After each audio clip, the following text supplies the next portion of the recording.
Συντρόφισσες και σύντροφοι, για να ξεκινήσουμε λίγο, πραγματοποιώντας το πρώτο αποφασιστικό βήμα για τη διαμόρφωση ενός σύγχρονου προγράμματος και κόμματος της Κομμουνιστικής Απελευθέρωσης, θα παρουσιάσουμε σήμερα τις θέσεις και τις προγραμματικές αρχές για την ίδρυση της νέας οργάνωσης Κομμουνιστικής Απελευθέρωσης. Και θα κάνουμε και μία κουβέντα επόμενης ύλης. Τις θέσεις θα τις παρουσιάσει το μέλος της Γραμματείας της Πρωτοβουλίας για ένα σύγχρονο κομμουνιστικό πρόγραμμα και κόμμα, ο Μαυροειδής Παναγιώτης. Καλησπέρα και από μένα. Ακούγεται? Καλησπέρα και από μένα. Θα παρουσιάσουμε κάποια σημεία προφανώς. 6 άξονες θα είναι. Ελπίζω να μην σας κουράσω. Αν θέλουμε να ενισχύσουμε, έχουμε πολλές σκληρές εικόνες. Από την εκλογή του Τραμπ και την γενικότερη άνοδο της ακροδεξιάς τύπου Μελόνι, Λεπέν, AFD στη Γερμανία, Μόντι στην Ινδία, Μίλεϊ στην Αργεντινή, Όρμπαν κλπ. Ως την γενοκτονία των ΗΠΑ ΝΑΤΟ Ισραήλ στην Παλαιστίνη. Από το να βλέπουμε τον Έλλον Μάσκ σε ρόλο αντιπροέδρου και υποβολέα κυβερνήσεων σε όλο τον κόσμο, ως το πολεμικό μαγελιό στην Ουκρανία. Από την αβάσταχτη ακρίβεια για τις εργατικές λαϊκές οικογένειες, έως τη θρασίτατη συγκάλυψη του εγκλήματος των τεπών από την κυβέρνηση της Νέας Δημοκρατίας. Πρέπει όμως, σύντροφοι και συντρόφισσες, να δούμε πίσω από τις φιγούρες, γιατί αυτά είναι οι φιγούρες. Αν δούμε πίσω από τις φιγούρες, είμαστε στα βαθιά του πιο καθολικού, του πιο ολοκληρωτικού, του πιο πολεμικού καπιταλισμού από ποτέ. Εδώ βρισκόμαστε. Κάποιοι μιλάνε για μεταδημοκρατία. Δεν είναι σωστό, γιατί δεν είχαμε και ποτέ δημοκρατία ουσιαστική στον καπιταλισμό. Πάντως πράγματι φτάνουμε στο σημείο σήμερα να προβάλλεται ανοιχτά ακόμη και η απευθείας ανάληψη κάθε έννοιας δημόσιας πολιτικής και του ίδιου του κράτους από τους δισεκατομμυρίουχους επιχειρηματίες που και καλά ξέρουν. Είμαστε στην εποχή που όλα πουλούνται και όλα αγοράζονται για το κέρδος σε κάθε χρονική στιγμή και όχι μόνο στον εργάσιμο χρόνο, σε όλα τα πεδία, ακόμη και σε αυτά των σχέσεων και των αισθήσεων. Αυτή είναι η έννοια του καθολικού καπιταλισμού. Βλέπουμε τη γρήγορη τάση να μετατρέπεται ο εργοκαπιταλιστικός ανταγωνισμός που υπήρχε πάντοτε σε πολεμικό ανταγωνισμό και ειδικότερα στη διαμόρφωση αξώνων πόλων, με την Ελλάδα να παίζει δραστήριο και επικίνδυνο για το λαό μας ρόλο σε αυτό το παιχνίδι στο πλαίσιο του ΝΑΤΟ. Στο πλαίσιο αυτό εκτοξεύονται πολεμικές δαπάνες. Ο Γενικός Γραμματέας του ΝΑΤΟ Ρούτε λέει: δώστε για πολεμικές δαπάνες και όχι για κοινωνικές δαπάνες. Πολλά δίνει όλη η Ευρώπη. Μιλούν όλοι με μπροστάρι τον Ντράγκη για μετάβαση σε πολεμική οικονομία. Δεν είναι απλά οι εικόνες αυτές, συντρόφισσες και σύντροφοι. Όλα αυτά ορίζουν μια λιδία λίθος για την πολιτική γραμμή που πρέπει να έχει η αντικαπιταλιστική κομμουνιστική αριστερά και τη θέτουμε εξ αρχής. Είτε συνύπαρξη, που είναι και αδύνατη συν της άλλης, με την καπιταλιστική βαρβαρότητα που πλέον απειλεί ανοιχτά την ίδια την ύπαρξη της εργατικής τάξης, αλλά και του κοινωνικού ανθρώπου γενικότερα, της φύσης, του ίδιου του πλανήτη, όπως βλέπουμε με την πολεμική απειλή, την περιβαλλοντική και κλιματική κρίση. Είτε συγκρότηση αντικαπιταλιστικού επαναστατικού ρεύματος, σύγχρονα νοηματοδοτημένης κομμουνιστικής απελευθέρωσης, που θα συμβάλλει ώστε να τεθεί ξανά από το πολιτικό κίνημα της εργατικής τάξης το ζήτημα της επανάστασης και του σοσιαλισμού κομμουνισμού. Δεύτερο σημείο. Έχει δυνατότητες αυτός ο συνολικός πολιτικός στόχος επαναστατικής ανατροπής, ή μήπως είναι η κραυγή του φοβισμένου στο σκοτάδι για να εξορκίσει τον ίδιο του το δικό του φόβο? Κάθε άλλο παρά είναι πανίσχυρος και ασυνέφιαστος ο σύγχρονος καπιταλισμός, πιστεύουμε. Και να γιατί.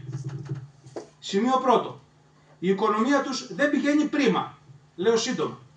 Οι ρυθμοί ανάπτυξης είναι σχετικά περιορισμένοι, οριακά στο 0, το πλανητικό χρέος είναι περιτριπλάσιο του παγκόσμιου ΑΕΠ, η Ευρωζώνη ειδικά σέρνεται, η Γερμανία είναι σε ύφεση για τρίτη χρονιά, η Γαλλία και ο γαλλογερμανικός άξονας κλειδονίζεται. Δεύτερο, η κοινωνική δυσαρέσκεια οδηγεί σε κρίση τα αστικά πολιτικά κόμματα και αστικά πολιτικά συστήματα και τις κυβερνήσεις. Χαρακτηριστικά παραδείγματα είναι η ΗΠΑ πριν απ' όλα. Δεν είναι δύναμη αυτό που συμβαίνει με τον Τραμπ. Είναι και κρίση του αστικού πολιτικού συστήματος και της ικανότητάς του να χαλιναγωγεί τα πράγματα. Η Γαλλία και η διαδοχική πτώση των κυβερνήσεων, 7 σε μια χρονιά. η πτώση της κυβέρνησης στη Γερμανία και ούτω καθεξής. Όλα το ίδιο υπόβαθρο έχουν, την όξυνση της κοινωνικής δυσαρέσκειας, την όξυνση, το δυσεπίλητο του κοινωνικού ζητήματος. Τρίτο, ο καπιταλισμός διχάζεται θανάσιμα, μη μας ξεφεύγει αυτό. Έχουμε αναπτυσσόμενη αμφισβήτηση της οικονομικής ηγεμονίας της καπιταλιστικής Δύσης, ΙΠΑ, κλπ. Από ένα ετερόμορφο πόλο κρατών και οικονομιών, Κίνα, Ρωσία, Ινδία, BRICS κλπ. Η ανωδική πορεία των χωρών αυτών είναι που επιτάσσει στη ΣΥΠΑ και στο ΝΑΤΟ να σύρει επιτακτικά και γρήγορα το χώρο του πολέμου για να αντιστραφεί αυτή η διαδικασία, αδιαφορώντας βέβαια για τις συνέπειες. Παρακάτω, οξύνονται οι εσωτερικές αντιφάσεις της σύγχρονης αστικής τάξης πραγμάτων. Ένα πρόβλημα λύνουν, άλλα δημιουργούνται. Λέω ένα παράδειγμα, οι θέσεις έχουν περισσότερα. Απ' τη μια φέρτε εργάτες, δεν έχουμε χέρια, η μόνιμη κλαψούρα, σε όλη την καπιταλιστική Ευρώπη. Απ' την άλλη, πνίξτε, διώξτε τους μετανάστες και τους πρόσφυγες. Είναι οι αντιφάσεις που έχουν. Ένα πρόβλημα λύνουν, άλλο τους βγαίνει. Τελευταίο, αλλά όχι τελευταίο σε σημασία. Δεν βρισκόμαστε στο 1990. Δεν μπορούν να πείσουν θετικά ότι, για παράδειγμα, η παγκοσμιοποίηση, όπως έλεγαν τότε, θα φέρει μόνιμη ειρήνη, το αντίθετο συμβαίνει, η ιδέα αγορά θα φέρει χαμηλές τιμές και διαρκή ανάπτυξη. Ούτε το ένα ούτε το άλλο. Αναγκάζονται έτσι να αντικαθιστούν όλο και πιο συχνά την πειθό συνένεση με το μαστίγιο, την ανοιχτή βία. Δεν είναι πανίσχυρη λοιπόν. Με δυναμικό τρόπο επίσης πρέπει να βλέπουμε αυτό που λέμε πολιτικό συσχετισμό. Στην Ελλάδα, για παράδειγμα, ας δούμε την πολιτική στιγμή. Ενώ δεν υπάρχει στην ουσία αντιπολίτευση, η κυβέρνηση φθήρεται ραγδαία από την κοινωνική δυσαρέσκεια. Η αντιπολίτευση καταραίει, πρωτοφανές στα πολιτικά σκηνικά της Ελλάδας. Αντί να πέφτει πρώτη η κυβέρνηση, πέφτει πρώτη η αξιωματική αντιπολίτευση. Γιατί καταραίει όμως? Ακριβώς επειδή συνενεί. Και ολόκληρο το ΚΚΕ αναγκάζεται να συρθεί από την πρωτοβουλία των γονιών των νεκρών παιδιών στα ΤΕΠΗ για αύριο, όταν μέχρι χτες καταψήφιζε τις προτάσεις της ταξικής στέριγας, τα συνδικάτα και αλλού, για γενική απεργία στις 28 Φλεβάρι, στην επέτειο του γνωστού εγκλήματος. Κάτι δείχνουν όλα αυτά. Με δυναμικό τρόπο πρέπει να βλέπουμε τον τρόπο που μπορούν να αλλάξουν οι συσχετισμοί. Υπέρ της επαναστατικής δυνατότητας στην εποχή μας συνηγορεί η ίδια η ανάπτυξη των αντικειμενικών προϋποθέσεων που γεννά αθελά το καπιταλισμός. Αντλώ μόνο ένα παράδειγμα από τις θέσεις. Ο ίδιος ο πλούτος που το 1960 απαιτούσε 40 ώρες δουλειά για την παραγωγή του, σήμερα απαιτεί μόλις 11. Αυξάνει αυτό τη δυνατότητα ελεύθερου χρόνου για κοινωνικό πολιτισμό. Η σημερινή εργατική τάξη, περισσότερο μορφωμένη και με συνολικότερη γνώση της ίδιας της παραγωγής, είναι σαφώς ικανότερη όχι μόνο να ανατρέψει τον καπιταλισμό και τον παλιό τον κόσμο, αλλά και να δημιουργήσει μια νέα κοινωνία. Το σημαντικότερο είναι ότι έχει η ίδια επίγνωση για αυτή την ικανότητα.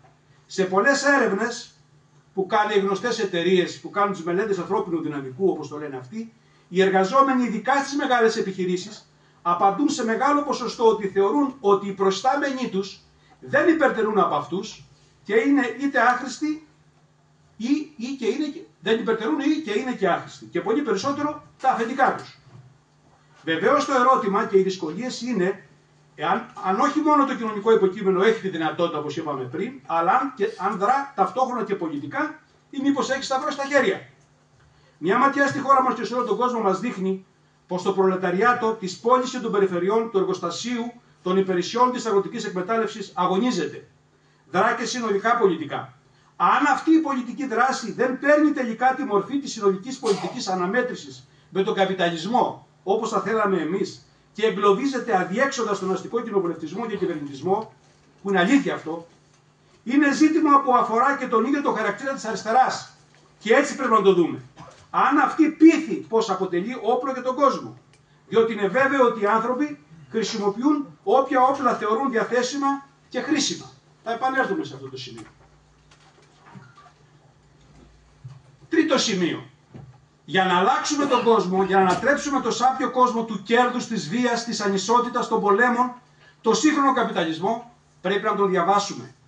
Θέλουμε να οικοδομήσουμε μια κομμουνιστική οργάνωση που θα στηρίζεται στέρεα στην επαναστατική θεωρία του μαρξισμού. Θα σας κουράσω λίγο με αυτό. Ο μαρξισμός δεν περιγράφει παρηγορητικά μοντέλα ενός βέβαιου μέλλοντος, στη βάση αναπόδραστων νόμων.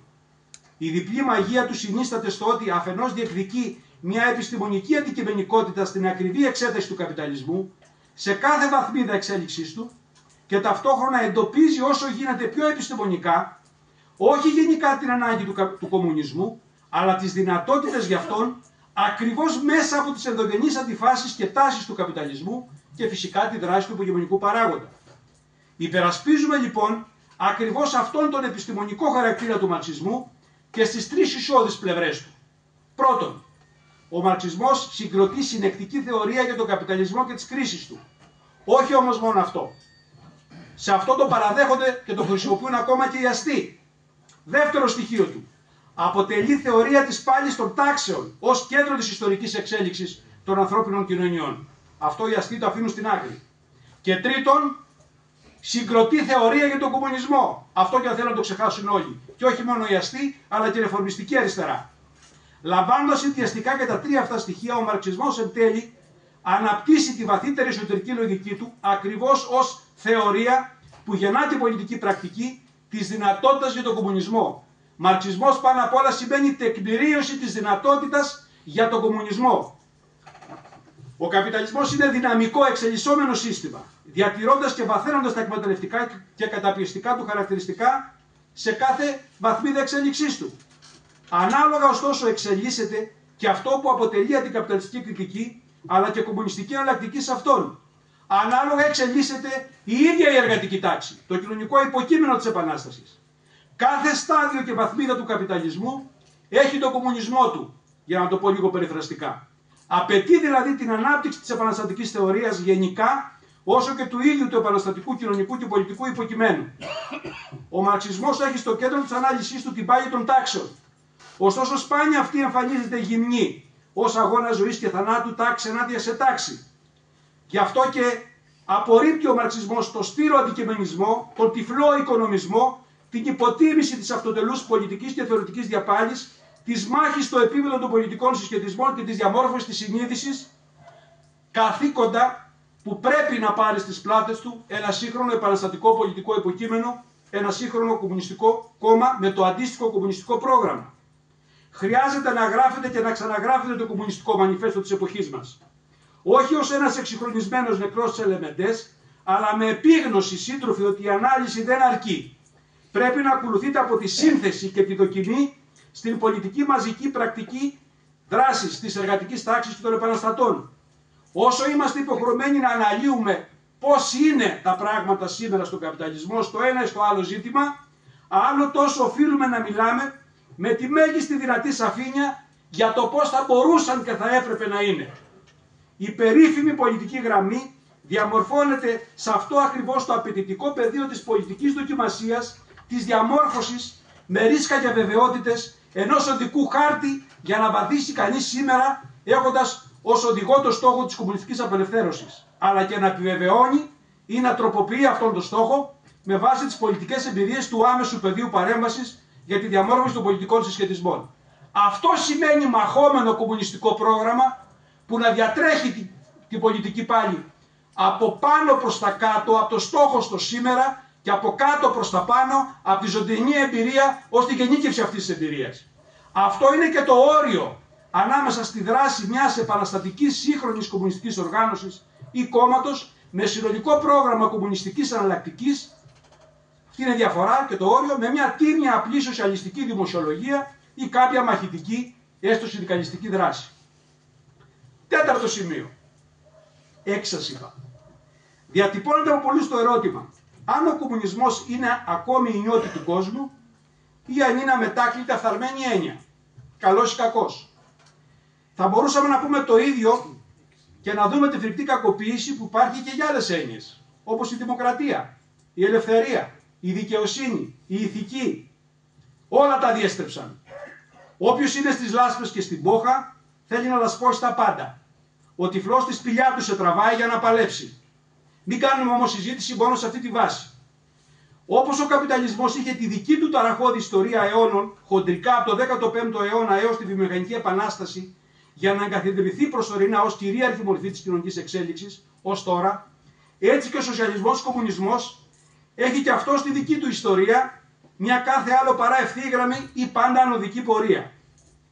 Το πρώτο κύμα σοσιαλισμού-κομμουνισμού στον αιώνα που διατυπώθηκε το Κομμουνιστικό Μανιφέστο είχε τα ισχυρά αποτυπώματα της Παρισικής Κομμούνας που έδωσε την παράσταση της εργατικής επανάστασης ότι μπορεί να γίνει, παρά το σύντομο βίο της. Σημαδεύτηκε επίσης από τη συγκρότηση και γρήγορη μαζική ανάπτυξη μαζικών εργατικών κομμάτων πρωτοποριών. Στον 20ο αιώνα, το δεύτερο κύμα σοσιαλισμού-κομμουνισμού σηματοδοτήθηκε αναμφίβολα από την νίκη της Ρωσικής Επανάστασης, την για πρώτη φορά συγκρότηση εργατικού κράτους και την ακολουθία και άλλων επαναστάσεων στη συνέχεια. Η Επανάσταση λοιπόν, μας είπε εκείνος αιώνας, όχι μόνο μπορεί να γίνει, αλλά μπορεί και να νικήσει, ο κόσμος μπορεί να αλλάξει. Στο πρώτο κύμα επομένως, ενώ δεν υπήρχε παράδειγμα επιτυχίας επανάστασης ως το τέλος, δεν υπήρχε και παράδειγμα αποτυχίας. Στο δεύτερο κύμα, αν και υπήρχαν περιπτώσεις αποτυχίας, όπως η Γερμανική Επανάσταση και άλλες, κυριάρχησε αντικειμενικά το παράδειγμα των επιτυχιών.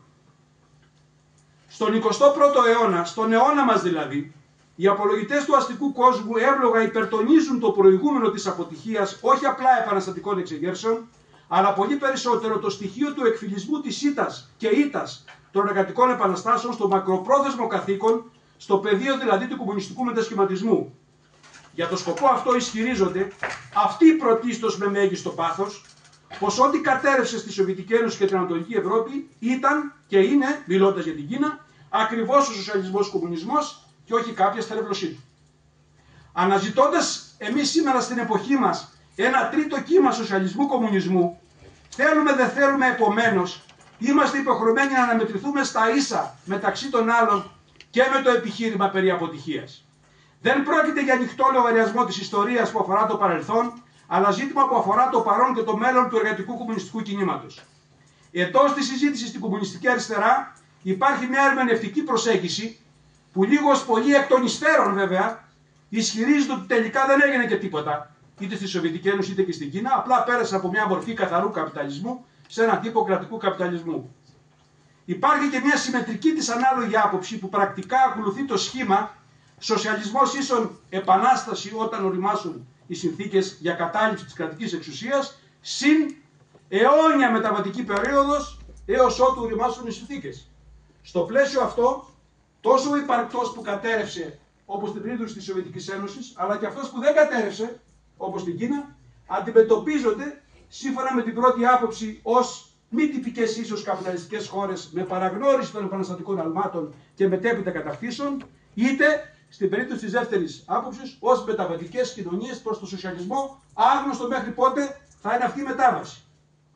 Απορρίπτουμε και τις δύο αυτές προσεγγίσεις. Λέμε λοιπόν μέσα στις θέσεις, εμείς δεν κάνουμε λόγο γενικά για κομμουνισμό, ούτε μιλάμε τυχαία για κομμουνιστική επαναθεμελίωση. Αποτιμούμε κριτικά την πορεία του κομμουνιστικού κινήματος. Εμπνεόμαστε από τη διπλή εμπειρία της νίκης και της ήττας του κομμουνιστικού κινήματος του 20ου αιώνα.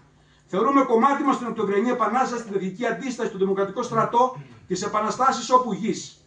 Παρά την κατάληξή τους, προσέφεραν πολύ σημαντικές αλλαγές στις ζωές εκατομμυρίων ανθρώπων και κυρίως έφεραν στο προσκήνιο τη δυνατότητα για μια διαφορετική ζωή. Δεν κλείνουμε όμως τα μάτια μπροστά στις αιτίες που οδήγησαν στην ήττα τους.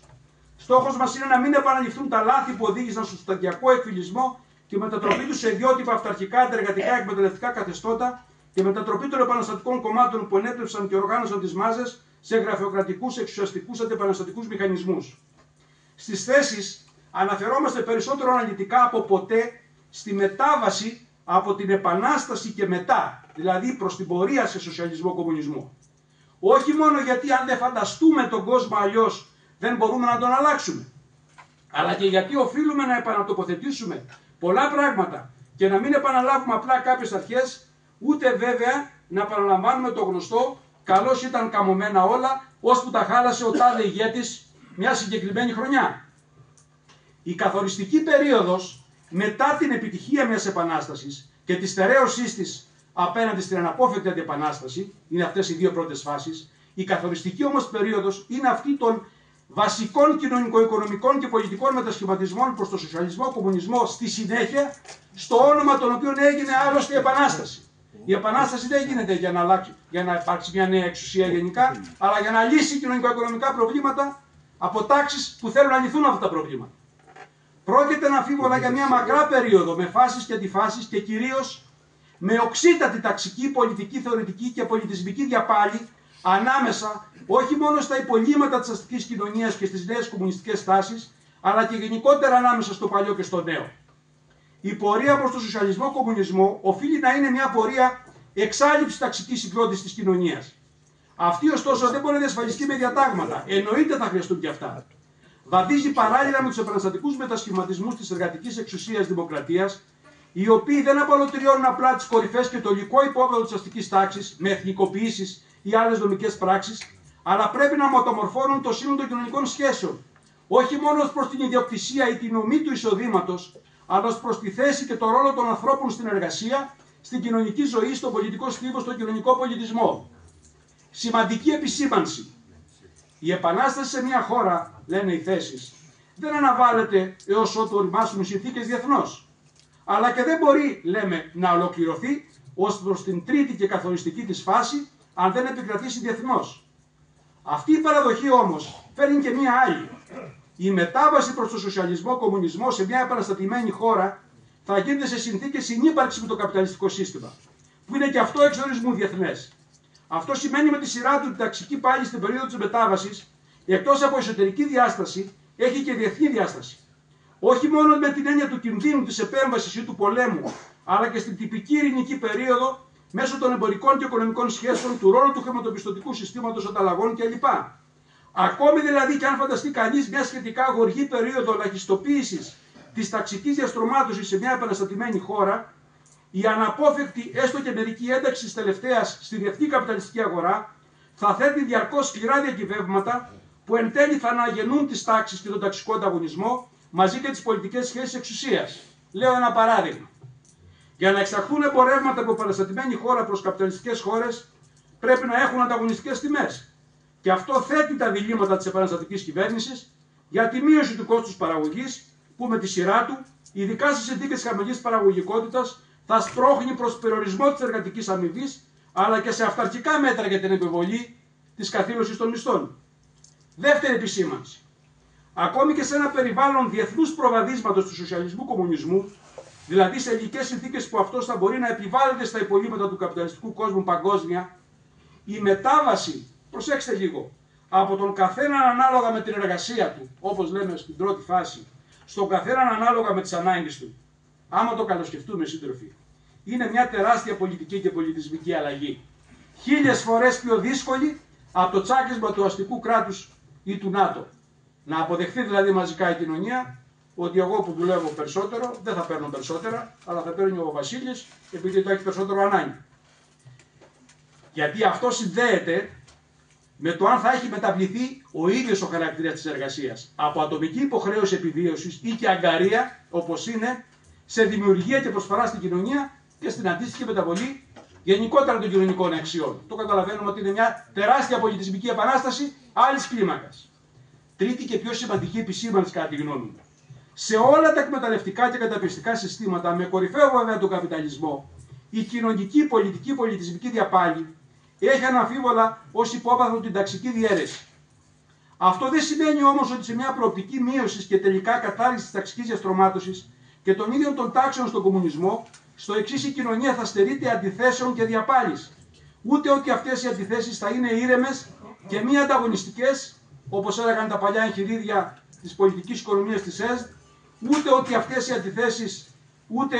αντιθέσεις θα είναι, ούτε ότι τελικά θα επέλθει μια αρμονική κοινωνία λευκών αγγέλων και χαλαρής μουσικής δωματίου. Στην πραγματικότητα, νέες αντιθέσεις θα συγκροτούνται στη βάση των παλιών παρά την κατάργηση του αστικού εκμεταλλευτικού πλαισίου. Θα αφορούν τις σχέσεις των ανθρώπων μεταξύ τους, με όλη την πολυπλοκότητα που οι άνθρωποι συγκροτούν κοινωνίες, διαφορετικούς πολιτισμούς, ξεχωριστά κράτη. Δεν καταργούνται έτσι απλά τα σύνορα, παρότι ο κομμουνισμός το διεκδικεί.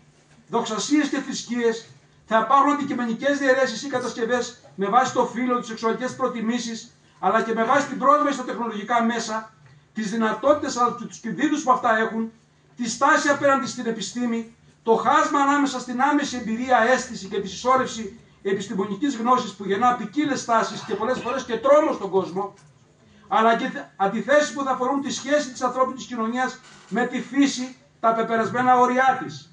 Κοντολογής, ο ανεπτυγμένος απελευθερωτικός κομμουνισμός θα είναι και αυτός και μόνο έτσι έχει νόημα και γι' αυτόν παλεύουμε και έτσι προσπαθούμε να τον περιγράψουμε και με την προσπάθεια των θέσεων Θα είναι μια απαλλόμενη κοινωνία ανοιχτής πολιτικής πολιτισμικής διαπάλης, η οποία στο βαθμό που εξαλείφεται η ταξική διαίρεση θα έχει τις προϋποθέσεις να είναι μια διαρκή σύγκρουση, όμως ωστόσο πάντα ανάμεσα στο καλό και το καλύτερο, το κατώτερο και το ανώτερο. Καθώς όμως όλα αυτά είναι σχετικά και κατανοούνται με διαφορετικό και όχι μόνο σήμαντο τρόπο ή με διατάγματα, ο κομμουνισμός οφείλει να είναι μια κοινωνία με πραγματικά ίση δυνατότητα διαφορετικών επιλογών, ανέλυξης τους χωρίς όρια, παρά μόνο με μοναδικό όριο σε ό,τι αφορά την επιστροφή στην αναβίωση των παλιών αστικών εκμεταλλευτικών πλαισίων. Αν έτσι έχουν τα πράγματα, η μετάβαση είναι όχι μόνο μια μακρά, αλλά και μια δύσκολη περίοδο, γεμάτη σκληρή διαπάλη, ανεξερεύνητη σχετικά σε πολλά πεδία: οικονομία, όργανα εργατικής συμβουλιακής διακυβέρνησης, αρχές διεθνών σχέσεων, θεσμικές και ουσιαστικές κατοχυρώσεις συλλογικών και ατομικών δικαιωμάτων με καθολικό τρόπο, πολιτικό σύστημα και δράση κομμάτων στα πλαίσια ενός σοσιαλιστικού συνταγματικού πλαισίου, περιβαλλοντική, πολιτική, βιοηθική, 1002 ζητήματα. Ξέρουμε πλέον ιστορικά ότι η μετάβαση αυτή δεν έχει προκαθορισμένη τη θετική κατάληξή της προς τον κομμουνισμό. Αυτό δείχνει και εμπειρικά η περίπτωση της ΕΣΔ και άλλων χωρών του παρεκτού σοσιαλισμού, το ίδιο και η πορεία της Κίνας. Η ανατροπή της καπιταλιστικής εξουσίας στη Ρωσία, τα πρώτα επαναστατικά βήματα της εργατικής εξουσίας, έθεσαν αναμφίβολα κεφαλαιώδεις βάσεις και προϋποθέσεις για μια σοσιαλιστική μετάβαση. Ωστόσο, τελικά, ως αποτέλεσμα ενός συνδυασμού αντικειμενικών και υποκειμενικών παραγόντων ηττών και ανταπαναστατικών τομών, τελικά η μετάβαση, πιστεύουμε εμείς, αντέστρεψε το βέλος κίνησής της. Διαμορφώθηκε ένα ιδιότυπο εκμεταλλευτικό καταπιεστικό καθεστώς, μη βιώσιμο από ιστορική άποψη. Γιατί μη βιώσιμο?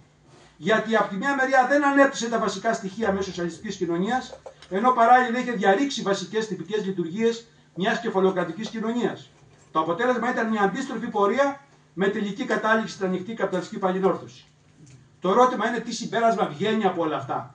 Θα έπρεπε να μπορούμε πώς και με ποια κριτήρια να αναγνωρίζουμε ότι αυτή η μετάβαση από ένα σημείο και πέρα ήταν μια κίνηση προς τα πίσω και όχι προς το σοσιαλισμό-κομμουνισμό. Ταυτόσιμο σχεδόν ερώτημα. Αν η συζήτηση αυτή αφορά το παρελθόν της ΕΣΔ, σε ποιο βαθμό μας βοηθά να απαντήσουμε και πώς ερωτήματα σε σχέση με την πορεία της Κίνας, όπου ο ερπακτός σοσιαλισμός δεν ανατράπηκε, αλλά κατά πολλούς τριαμβεύει μέσω της οικονομικής ανάπτυξης της Κίνας. Κάποια πολιτικά ρεύματα και διανοητές συγκλίνουν λίγος πολύ στην άποψη ότι η Κίνα βρίσκεται και αυτή σε μετάβαση προς τον σοσιαλισμό μέσω ανάπτυξης δια της αγοράς, επικαλούμενοι μάλιστα κακότροπα και τη νέα οικονομική πολιτική του Λένιν. Δικαιολογούν δε τα όποια μικρά ή μεγάλα προβλήματα με το επιχείρημα για πάσα νόσο ότι πρόκειται για μετάβαση, όχι ακριβώς στο σοσιαλισμό. Τι συνιστά λοιπόν την περίοδο της μετάβασης από την Επανάσταση προς τον σοσιαλισμό και πώς την αναγνωρίζουμε ως τέτοια και όχι ως το αντίστροφό της? Λέω σύντομα μερικές σκέψεις, αναγκαστικά κάνοντας επιλογή. Πρώτον, ο κύριος τουλάχιστον όγκος της παραγωγής πρέπει να έχει περιέλθει σε καθεστώς κοινής δημόσιας ιδιοκτησίας με απαλωτρίωση της μεγάλης καπιταλιστικής ιδιοκτησίας. Αυτό δεν γίνεται φυσικά δια μιας. Μετάβαση όμως προς τον σοσιαλισμό σημαίνει διαρκής επέκταση της κοινής δημόσιας ιδιοκτησίας και όχι πορεία ανάπτυξης νέας ιδιωτικής καπιταλιστικής δραστηριότητας ή και ιδιωτικοποιήσεων. Δεύτερον, η παραγωγή πρέπει να στηρίζεται στο δημοκρατικό κοινωνικό σχεδιασμό και όχι αυθόρμητα από την αγορά. Ούτε αυτό λύνεται αναμφίβολα αυτόματα. Όμως, μέτρο της μετάβασης προς τα μπρος, όχι προς τα πίσω, είναι αφενός να περιορίζει το ρόλο της αγοράς προς όφελος του σχεδιασμού και αφετέρου ο σχεδιασμός, πιο κρίσιμο το δεύτερο ίσως, να είναι όλο και πιο δημοκρατικός και όχι απλά γραφειοκρατικός. Σε σχέση με αυτά τα δύο σημαντικά ζητήματα, της ιδιοκτησίας δηλαδή και του σχεδιασμού, η πείρα έδειξε ότι δεν πρέπει να ταυτίζονται με τη νομική μορφή τους. Αποτελούν κοινωνικές και όχι νομικοπολιτικές σχέσεις. Στο βαθμό που η πραγματική εξουσία των εργατών στην παραγωγή αναιρείται από τη μονοκρατορία της μονοπρόσωπης διεύθυνσης, τον ασφυκτικό έλεγχο και τελικά την κατάργηση των εργατικών θεσμών στην άμεση διαδικασία της παραγωγής, συνδικάτα, εργατικά συμβούλια, το βέλος αλλάζει κατεύθυνση. Όταν κεντρικός σχεδιασμός είναι μια γραφειοκρατική διαδικασία ειδικών οργάνων, το κυρίαρχο διευθυντικό στρώμα αποκτά την πραγματική εξουσία, άρα και την πραγματική ιδιοκτησία στην παραγωγή, διεκδικώντας τελικά την αλλαγή και της νομικοπολιτικής μορφής. Τρίτο κριτήριο. Πρέπει κανονικά να απονεκρώνεται σταδιακά το εργατικό επαναστατικό κράτος με παράλληλη ανάπτυξη θεσμών αυτοκυβέρνησης. Να αναπτύσσονται θεσμοί εργατικής δημοκρατίας σε όλα τα επίπεδα.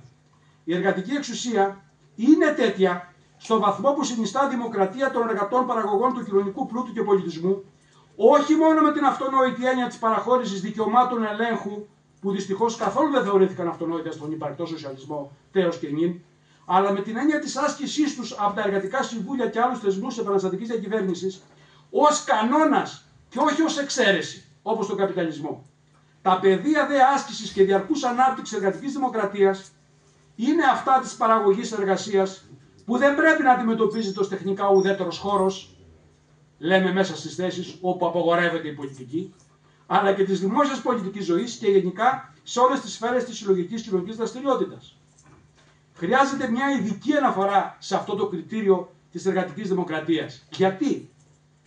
Όχι γιατί τα άλλα που είπα πρόχειρα είναι λιγότερο σημαντικά, αλλά ακριβώς επειδή η ύπαρξη ή όχι της εργατικής δημοκρατίας αποτελεί πέρα από την αυτοτελή της αξία, που είναι προφανής, ελευθερία θέλουν οι άνθρωποι πάντοτε, είναι εκείνο το πλαίσιο στο οποίο θα κριθεί η έκβαση και των υπόλοιπων κριτηρίων. Αυτό πρέπει να επεξηγηθεί. Ακριβώς επειδή η μετάβαση από την Επανάσταση προς τον κομμουνισμό γίνεται σε πλαίσιο ταξικής θεωρητικής πολιτικής διαπάλης, η ύπαρξη ή όχι και η διαρκής ευάθυνση της εργατικής δημοκρατίας είναι τελικά το κριτήριο που καθορίζει τη δυνατότητα της επαναστατημένης εργατικής τάξης να διαμορφώνει το βέλος της μετάβασης προς τον σοσιαλισμό και όχι προς την καπιταλιστική παλινόρθωση. Το λέω με παράδειγμα.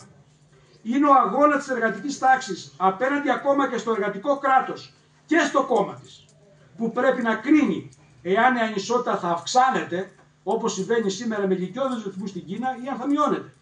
Αν θα γίνουν επενδύσεις με βάση την αξία χρήσης στον τομέα των κατοικιών ή στη βάση του καπιταλιστικού κέρδους που οδηγεί ήδη τόσο σε οικιστική κρίση για τους εργάτες, όσο και οικονομικά επιτυχήματα στον τομέα αυτό. Είναι εργατικές απεργίες που θα κρίνουν το μισθό, τις ώρες εργασίας και τη δημοκρατία στην παραγωγή κρατικών και ιδιωτικών επιχειρήσεων, μιλώντας για την Κίνα, δικαίωμα που έχει πλέον απολυφθεί από το Σύνταγμά της. Συγκεκριμένα εκεί οι απεργίες δεν προβλέπονται όπως παλιότερα ως δικαίωμα, ούτε απαγορεύονται.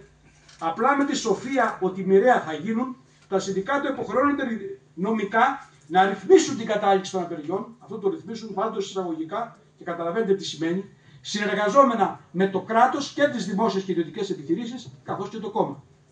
Εάν δεν υπάρχει εργατική δημοκρατία, εάν δηλαδή η εργατική τάξη είναι αλυσοδομένη, τότε δεν έχουμε εργατική εξουσία που της λείπει η δημοκρατία, αλλά πολύ απλά δεν έχουμε εργατική εξουσία. Δεν έχουμε εξουσία των εργατών, αλλά κάτι άλλο. Έχουμε μια σύνθετη διαδικασία διαμόρφωσης ενός πολιτικο-οικονομικού συστήματος που άρχει χωρίς να έχει τυπικά ιδιοκτησία στην αρχή και που αργά ή γρήγορα θα διεκδικήσει τη θέση της τάξης που θα έχει και θα κατέχει όπως θέλει στο πλαίσιο της καπιταλιστικής παλινόρθωσης. Σε αυτό το πλαίσιο είναι πολύ σημαντική, πιστεύουμε, η συμβολή των θέσεων της πρωτοβουλίας όταν μιλάει όχι μόνο για εργατική εξουσία στην περίοδο της μετάβασης, αλλά για πρόγραμμα εργατικής εξουσίας, παύλα εργατικής δημοκρατίας, επιχειρώντας μάλιστα μια πρώτη ενδεικτική σκιαγράφηση αυτού του προγράμματος της περίοδου της μετάβασης. Η κατάρρευση της Σοβιετικής Ένωσης και η εξέλιξη της Κίνας πείθει ξεκάθαρα πως ο σοσιαλισμός, σε αντίθεση με τον καπιταλισμό, δεν μπορεί να επιζήσει χωρίς δημοκρατία και ελευθερίες. Και το κρατήσουμε αυτό. Πέμπτο στοιχείο. Πρώτο τελευταίο. Ο ίδιος ο στόχος της κομμουνιστικής απελευθέρωσης επέλεξα να αναφερθώ διεξοδικά, γιατί είναι ίσως από τα πιο καινοτομικά στοιχεία αυτού του κειμένου σε σχέση με παλιότερα κείμενα που είχαμε και από τον Άρη κλπ. Είναι αξεχώριστος ο στόχος της κομμουνιστικής απελευθέρωσης, επαναλαμβάνω, είναι αξεχώριστος φυσικά από την προϋπόθεση της επανάστασης για αυτήν, αλλά και σφραγίζεται από τα χαρακτηριστικά της επανάστασης. Έχει το αποτύπωμα των χαρακτηριστικών της. Ο δρόμος της ανατροπής του καπιταλισμού, η πορεία προς τον σοσιαλισμό κομμουνισμό δεν είναι στρωμένος με ροδοπέταλα. Είναι δρόμος επαναστατικός, λέμε. Αυτό είναι η διαλύθος για τη δική μας αριστερά. Ο επαναστατικός δρόμος. Η επανάσταση στην εποχή μας θεωρούμε ότι θα είναι εργατική, γιατί είναι εργατική τάξη κυρίως που την έχει ανάγκη. Από αυτό ξεκινάμε. Και επίσης είναι αυτή που μπορεί να την κάνει μέσα από το πολιτικό κίνημά της, σε αλληλεπίδραση με την πρωτοπορία. Θα είναι αντικαπιταλιστική και όχι κάτι άλλο, γιατί άλλοι λένε έχουμε τεχνοβιοθαρχία, τεχνοδουλοπαρικία και διάφορα τέτοια. Θα είναι αντικαπιταλιστική, γιατί από τη στιγμή που ο σύγχρονος ολοκληρωτικός καπιταλισμός αποτελεί τη γενοσιουργή αιτία των δεινών, επίδικο και ερώτημα της Επανάστασης δεν μπορεί να είναι άλλο παρά η ανατροπή της αστικής καπιταλιστικής κυριαρχίας. Θα είναι διεθνιστική, γιατί η Επανάσταση εκδηλώνεται γενικά καταρχήν εθνικά και ολοκληρώνεται όμως σε διεθνή κλίμακα. Θα έχει κομμουνιστικό απελευθερωτικό περιεχόμενο, αφού θα ενεργοποιήσει τη διαδικασία μετάβαση προς τον κομμουνισμό μέσα σε μια πορεία ταξικών συγκρούσεων με καμπές σε εθνικό και διεθνικό επίπεδο, ανεξάρτητο ρυθμό που αυτό θα γίνεται. Μια επανάσταση κάτι ανατρέπει. Η εργατική επανάσταση, όπως την περιγράφουμε, ας γίνουμε λίγο συγκεκριμένοι για την Ελλάδα, πρέπει να κάνει τρία πράγματα. Πρώτον, να συντρίψει το αστικό κράτος και τους μηχανισμούς του. Δεύτερον, να παροτριώσει τη μεγάλη καπιταλιστική ιδιοκτησία. Τις 100 μεγάλες οικογένειες που κάνουν κουμάντο πρακτικά, ίσως να λέω και πολλές, σε όλους τους τομείς της οικονομίας, από τα μέταλλα ως τα γιαούρτια, την αυτιλία στο ποδόσφαιρο, την υγεία ως την ενέργεια, την αγροτική παραγωγή ως τα σούπερ μάρκετ και φυσικά τα μέσα μαζικής ενημέρωσης.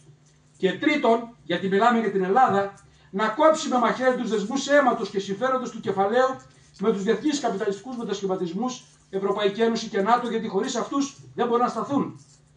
Λένε κάποιοι πως ωραία γίνεται αναφορά στην Επανάσταση, ωστόσο αυτή είναι μάλλον αδιανόητη στις συνθήκες του σιδερόφρακτου και πάνω του καπιταλισμού της εποχής μας. Δεν θα συμφωνήσουμε. Όχι από υπεραισιοδοξία. Πρώτο, γιατί η εποχή μας είναι γεμάτη λαϊκές εξεγέρσεις. Από την Αραβική Άνοιξη ως τη Χιλή και από τη Σρι Λάγκα ως τον Μπαγκλαντές δεν είναι λίγοι αυτοί που έφυγαν με ελικόπτερο. Δεύτερον, διότι δεν πρέπει να αποσπαστούμε από το γεγονός ότι έτσι κι αλλιώς ζούμε σε μια μεγάλη επανάσταση αντιδραστική, σε μια μεγάλη επανάσταση προς τα πίσω, με διάλυση κατακτήσεων αιώνων για το εργατικό κίνημα. Επομένως, δεν είναι επιλογή το ναι ή όχι στην επανάσταση. Ή απατά στην αντεπανάσταση που ήδη συντελείται ή όχι. Τρίτο και σπουδαιότερο κατά τη γνώμη μου, η συζήτηση περί δυνατότητας επανάστασης πρέπει, συντρόφισσες και σύντροφοι, να αντιστραφεί. Μεγάλα γεγονότα και πολιτικές μάχες θα είχαν διαφορετική κατάληξη ανάλογα με το αν υπήρχαν δυνάμεις που έθεταν ή όχι το στόχο της επανάστασης και της εργατικής εξουσίας. Ανάλογα με το αν δρουν και σήμερα με κριτήριο την όξυση της πάλης και το άνοιγμα του δρόμου για την επαναστατική αλλαγή ή την υποχώρηση και το συμβιβασμό. Θέλω να πω ότι η άρνηση του στόχου της επαναστατικής αλλαγής σε τελική ανάλυση οδηγεί κάθε μεγάλη μάχη στο συμβιβασμό με το σύστημα και την ήττα. Το ζήσαμε αυτό στην Ελλάδα με την εμπειρία του ΣΥΡΙΖΑ, όπου οι διαρκείς υποχωρήσεις στο όνομα του κάθε φορά μικρότερου κακού οδήγησαν στη σημερινή συντριβή. Ας τη θυμηθούμε λίγο τη συζήτηση. Έχουμε και 10 χρόνια κυβέρνηση ΣΥΡΙΖΑ τώρα, έτσι. Πριν 20-30 χρόνια, με τα πρώτα σημάδια της όχλησης της καπιταλιστικής επέλασης, αναπτύχθηκαν δύο προτάσεις εντός της αριστεράς. Εδώ στα ίδια αμφιθέατρα συζητάγαμε και τότε, θυμηθείτε. Η πρώτη έλεγε πλατεία αντινεοφιλελεύθερο μέτωπο και συμμαχία, ενιαίο μέτωπο το βαφτίζανε, με ό,τι μαζικό σοσιαλδημοκρατικό ή αριστερότροφο ρεύμα υπάρχει, με σαφή κριτήριο, όχι την εξουσία που είναι δύσκολο πράγμα, αλλά την κυβερνησιμότητα. Αριστερή προοδευτική κυβέρνηση εδώ και τώρα που θα ανακόψει. Αυτή ήταν η πρώτη πρόταση. Η δεύτερη, μειοψηφική, έλεγε ότι θέλουμε ένα μέτωπο της αντικαπιταλιστικής αριστεράς. Την έθεταν όσοι έθεταν το ζήτημα της επαναστατικής ανατροπής και συνέδεαν το κοινωνικό ζήτημα με αυτή την ανάγκη. Ο πρώτος δρόμος, η πρώτη πολιτική πρόταση, έχει κλείσει σήμερα με ήττα.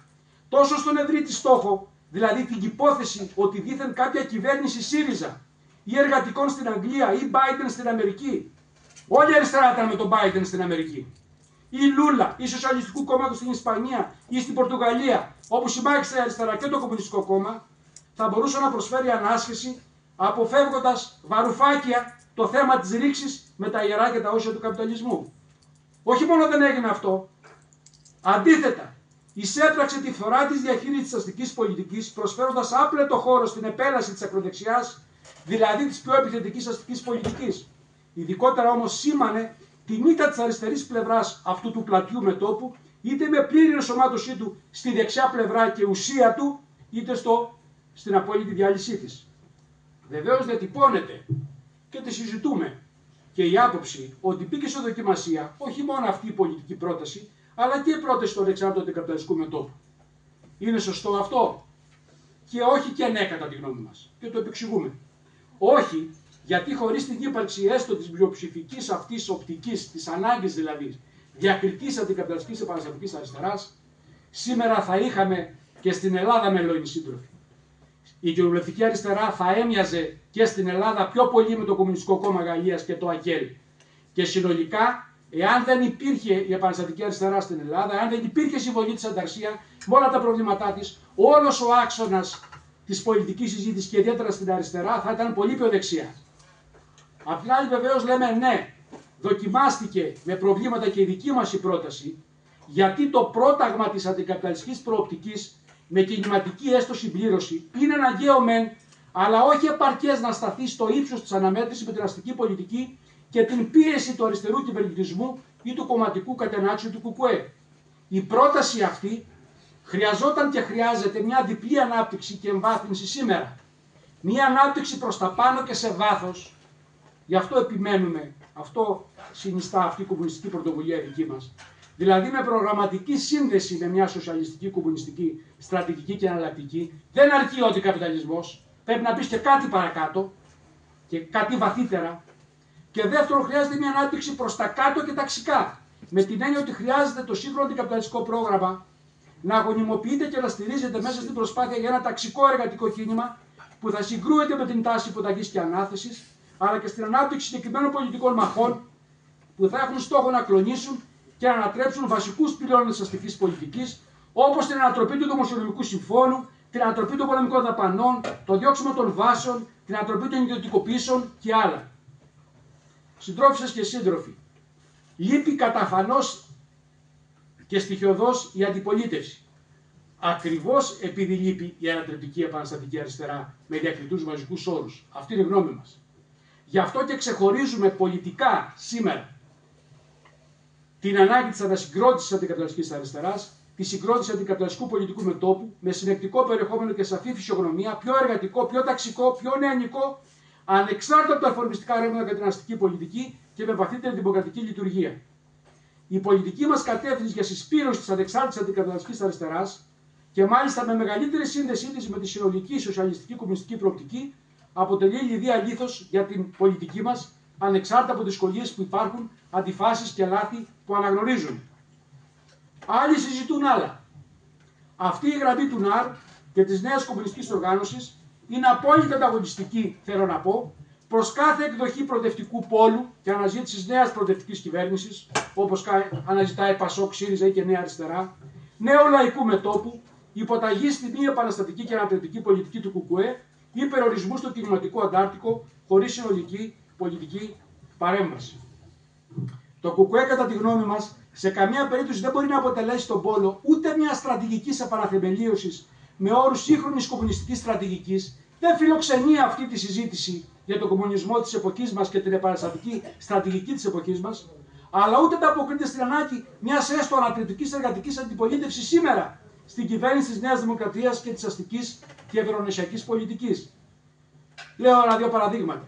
Την ίδια ώρα που αυξάνει την αντιπολεμική τοποθέτησή του, είναι θετικό αυτό, μιλώντας συχνά και με όρους γενικής σύνδεσής της με την επαναστατική πάλι, δεν μπορούν να αποκρυφούν οι αντιφάσεις και τα όρια τους. Έτσι, ενώ επισημαίνουν και τοποθετούνται ενάντια στη στρατηγική αναβάθμιση που επιχειρεί η αστική τάξη στην περιοχή, αναπαράγουν και στηρίζουν την κρατική πολιτική για τα κυριαρχικά δικαιώματα της ΑΟΣ και το μύθο της αποκλειστικά επιθετικής Τουρκίας και αποκλειστικά αμυνόμενης Ελλάδας, εγκαλώντας μάλιστα την αστική τάξη και την κυβέρνηση της Νέας Δημοκρατίας για υποχωρήσεις και συμβασμούς απέναντι στην Τουρκία. Την ίδια στιγμή που θέτουν έντονα και σε επίπεδο συνδικαλιστικής δράσης τα ζητήματα της ακριβής ενέργειας, αποφεύγουν να θέσουν στόχο για εθνικοποίηση με εργατικό έλεγχο των παρόχων ενέργειας, κάνοντας μετάθεση τέτοιων στόχων στο σοσιαλισμό. Την ίδια στιγμή που μιλούν για την ανάγκη των εργατικών αγώνων, στην πράξη δεν αναπτύσσουν κάποιο στοιχειώδες σχέδιο γενικού εργατικού αγώνα με πολιτικά χαρακτηριστικά και στόχο την ανατροπή της αντεργατικής πολιτικής της κυβέρνησης. Εν κατακλείδη, η αντικαπιταλιστική ρητορική του ΚΚΕ τελικά μετατρέπεται σε μια διαρκή, αποτελεσματική ίσως, με βάση την κατάρρευση του ΣΥΡΙΖΑ, πολιτική εκλογική εκστρατεία ενίσχυσης του κόμματος μέσα από γενική προπαγάνδα ή μια προβολή των άμεσων διεκδικήσεων του Πάμε στη Βουλή. Έκτο και τελευταίο σημείο, όπως σας υποσχέθηκα. Καταλήγοντας, λοιπόν, για τη νέα κομμουνιστική οργάνωση. Στο συνέδριο της νέας οργάνωσης φιλοδοξούμε να κάνουμε γενναία βήματα μπροστά και πιστεύουμε ότι πρέπει να πάμε με κάποια φιλοδοξία και αισιοδοξία με βάση όπως έχουν κινηθεί και μέχρι τώρα συνελεύσεις της πρωτοβουλίας. Με βαθιά εκτίμηση για την ιστορική συμβολή του ΝΑΡ στην υπόθεση της κομμουνιστικής επαναθεμελίωσης, σε αυτή τη φάση αναδεικνύουμε κυρίως το ζήτημα της τομής προς τα μπρος, αυτό αποτελεί και στοιχείο αυτοκριτικής, παρά μιας τυπικής συνέχειας, των προσπάθειών μας ως τώρα. Δεν περιορίζουμε τη φιλοδοξία μας μόνο στη συσπήρωση κομμουνιστών, κομμουνιστριών του ΝΑΡ, αλλά και εκτός ΝΑΡ. Έχουμε ένα πολύ σημαντικό αριθμό συντροφισσών και συντρόφων που συμμετέχουν και το θεωρούμε πάρα πολύ θετικό, αλλά και στο άνοιγμα γενικότερα μιας δυναμικής για συνάντησή μας με ευρύτερο ακόμη δυναμικό και μετά το συνέδριο. Επιδιώκουμε μια άλλη σχέση της οργάνωσης με την πολιτική και θεωρητική διαπάλη, διεκδικούμε μια τομή προς τη δουλειά στην εργατική τάξη, τα περιβιακά της στρώματα των πόλεων και της περιφέρειας, σπάζοντας τον κύκλο της αναφοράς κυρίως στην εργαζόμενη διανόηση. Κλείνοντας, τον ΝΑΡ και Νεολαία Κομμουνιστική Απελευθέρωση υποτίμησαν, είναι η αλήθεια, σε μεγάλο βαθμό την ανάγκη όχι της οργάνωσης γενικά, ούτε της κομμουνιστικής οργάνωσης. Γιατί οργανώσεις ήταν και μάλιστα κομμουνιστικές, αλλά ειδικότερα της κομμουνιστικής οργάνωσης που θα αναπτύσσει αυτοτελή πολιτική και θεωρητική πάλι μέσα στο ευρύτερο κίνημα. Στην πράξη θεωρητικοποιήθηκε μια και μόνο διαδρομή στη διαμόρφωση συνείδησης, από τα κάτω προς τα πάνω. Κομμουνιστική οργάνωση, κατά τη γνώμη μας, σημαίνει να βλέπουμε τους συναγωνιστές μας στα συνδικαλιστικά σχήματα, όχι μόνο ως αγωνιστές των σχημάτων, αλλά και ως δυνάμει αριστερούς και κομμουνιστές και να συζητάμε και έτσι μαζί τους. Κομμουνιστική οργάνωση σημαίνει κατανόηση ότι πρέπει να συγκροτηθούμε με βάση τη γενικότητα και όχι τις ιδιαιτερότητες. Πράγματι, χωρίς τις δεύτερες δεν μπορούμε να συλλάβουμε σωστά τη συνολική εικόνα. Όμως, χωρίς τη συνολική πολιτική, την πολιτική και από το γενικό προς το ειδικό και από πάνω προς τα κάτω, δεν μπορούμε να φωτίσουμε ποτέ τις ιδιαίτερες πλευρές. Η κομμουνιστική οργάνωση συγκροτείται επί του συνολικού, υπερβαίνοντας μερικότητες, ιδιαιτερότητες και τις ιεραρχίες μεταξύ τους. Συγκροτείται σε βάση στρατηγική, με διπλή έννοια. Τόσο με την αρνητική έννοια, σπάζοντας τον εγκλωβισμό στο παρόν και τη λογική του ελάχιστου και της επιβίωσης, όσο και με τη θετική, ορίζοντας δηλαδή τις σχέσεις των συντρόφων με όρους ανατροπής και μέλλοντος. Αν αυτό ήταν πάντα σωστό, σήμερα σε εποχή που το κομμουνιστικό κίνημα πρέπει πρωτίστως να επανασυγκροτήσει τη στρατηγική του ταυτότητα και όχι να διακτηνιστεί δεξιά και αριστερά χωρίς κέντρο, είναι 100 φορές πιο αναγκαίο και σωστό. Μια κομμουνιστική οργάνωση δεν είναι άθροισμα μελών που συζητούν ή δρούν με κανόνες. Αυτό το κάνουν και σωματεία και σύλλογοι.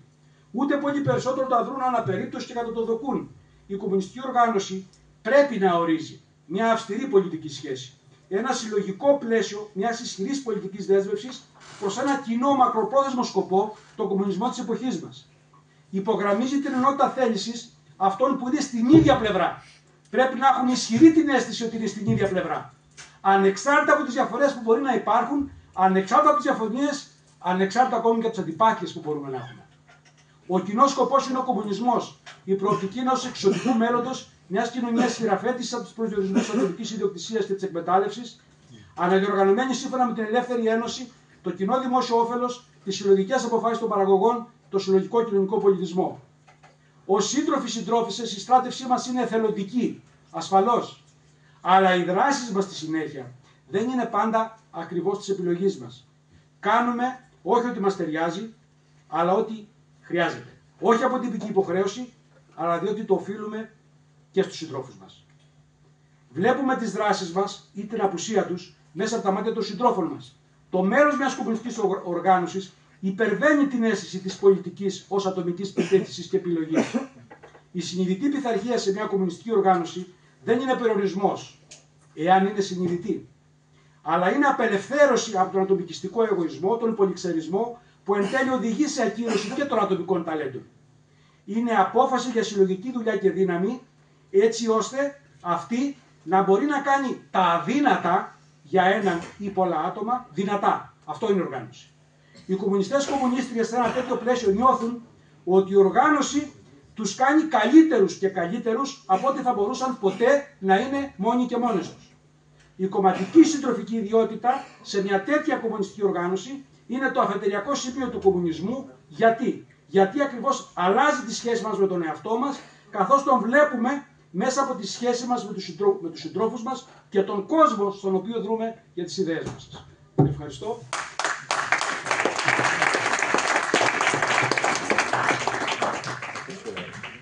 Ερωτήσεις αν έχουμε. Έλα Νίκο. Ήταν πολύ λυψό. Να δούμε τη μέρα που βρίσκεται ο καπιταλισμός. Τι γίνεται με τις άλλες χώρες τις ανταγωνιστικές, τις μεγάλες. Για να δούμε και πού βρισκόμαστε εμείς και πώς ακριβώς θα τοποθετηθούμε για να δράσουμε σε αυτή την κατάσταση. Εδώ όλοι μας τα ξεπεράσαμε όλα. Δεύτερος, γίνεται ένας πόνιμος εκεί πάνω στην Ουκρανία και ο άλλος κάτω στη Μέση Ανατολή. Έτσι και είχαμε κρατήσει ίσες αποστάσεις, λέγαμε καπιταλιστής ο ένας, καπιταλιστής ο άλλος και ξεμπλέξαμε. Δεν κατεβάσαμε τον κόσμο να πούμε να σταματήσει ο πόλεμος και να ψάξουμε και το θέμα περισσότερο. Και βλέπουμε τώρα και ακολουθούμε, το αναφέρατε λίγο κι εσείς, όχι ακριβώς έτσι, όλα τα κανάλια εδώ τα συστημικά, έτσι, που παραξενεύονται λέει γιατί δεν τραβάει ο κόσμος ακροδεξιά. Αφού η ακροδεξιά πολιτική γίνεται όλη από τις ήδη υπάρχουσες μηχανισμούς που υπάρχουν στην Ευρωπαϊκή Ένωση και στις κυβερνήσεις. Άρα λοιπόν αυτά τα πράγματα, αν δεν τα αναλύσουμε, πώς θα φτιάξουμε ας πούμε, ένα πρόγραμμα εμείς δικό μας για να δούμε πώς θα την επεξέλθουμε.